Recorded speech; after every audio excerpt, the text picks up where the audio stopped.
One of the things I absolutely love about this is if somebody's standing and they're standing on their own in a bar, you kind of want to make it, it's kind of obvious what you're doing, you know?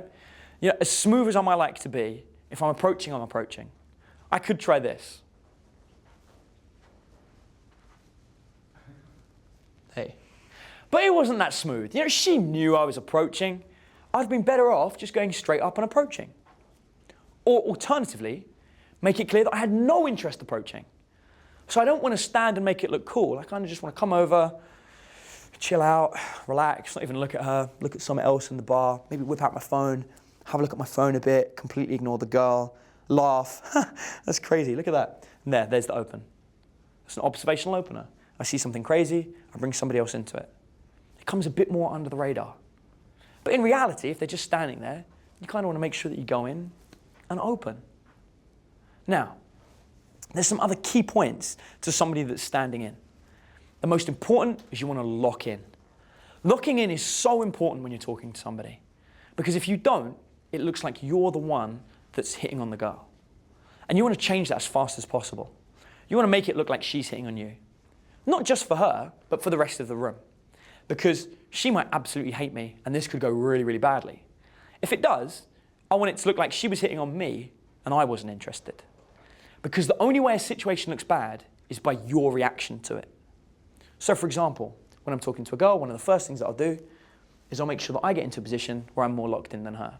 So if I'm talking to her, again, we can use the 3-finger tap to get her to look. I can be talking from here.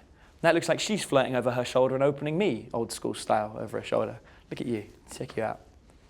Look at you. Anyway, so you can see that she's trying to open me over the shoulder. It looks like she's chatting to me. And if I can get her to change her body language completely, I can make it look like she's really hitting on me.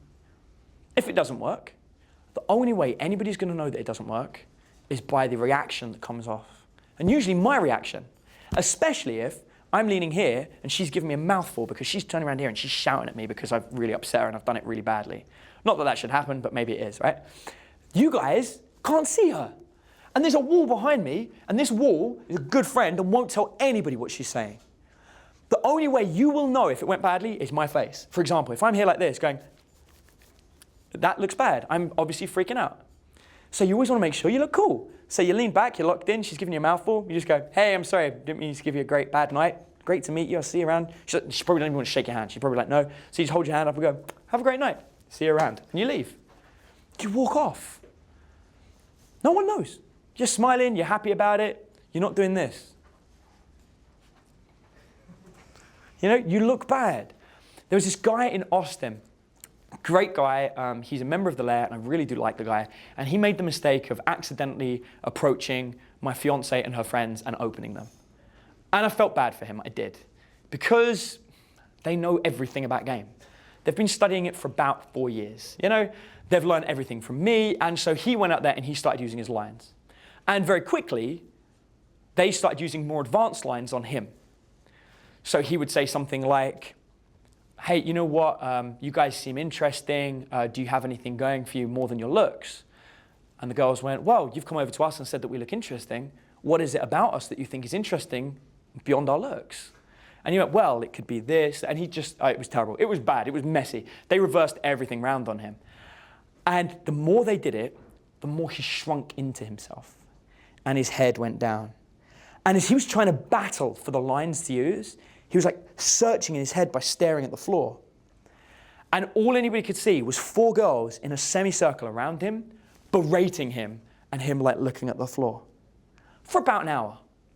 Now the good news is, he hung in for an hour, which is amazingly impressive, because I would not have taken that from those girls.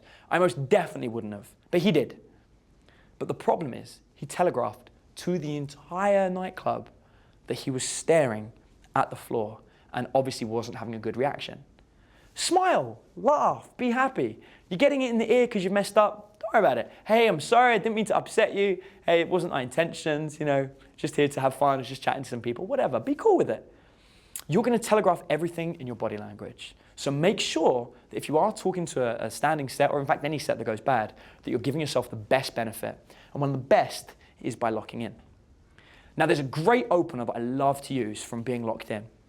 What I'll do is I'll meet a girl and I'll lock in and I'll say, hey, I just want to ask you something. tell me 3 interesting things about yourself.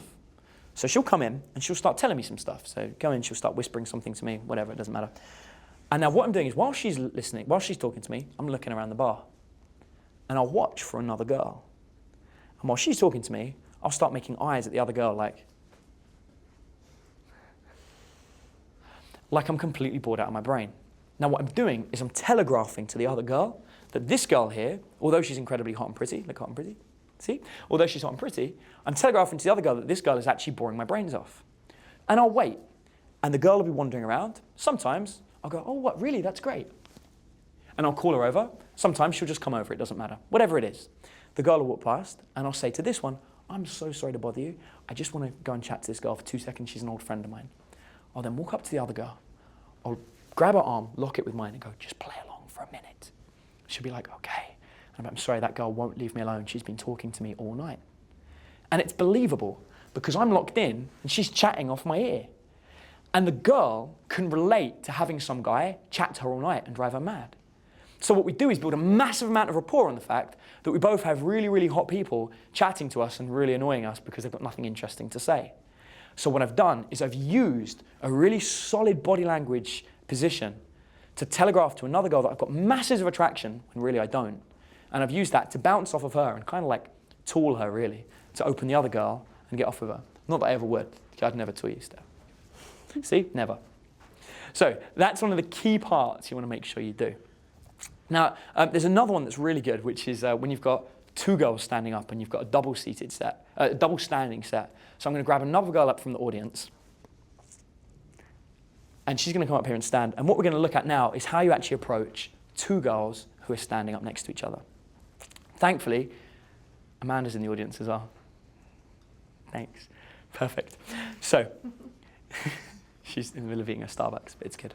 So what we've got here is we've got 2 girls, and they're standing by the bar, and they're talking to each other. What we'll do is move the chair out of the way so you guys can actually get close to each other. Now, in this situation, both the girls will be standing there. And typically, they don't stand up against the wall. They don't do that because girls don't like being wallflowers. If they're going to stand together, they'll be standing by the bar. It's very rare you'll see 2 hot girls standing in the corner of a room. That's not really what they tend to do. They might be seated in the corner of the room, which is a completely different story that we'll talk about later. But they could quite often be standing up against the bar. Now, the position that I want to be in is most definitely not here. Because if I'm here, then I can't actually communicate with both of them correctly.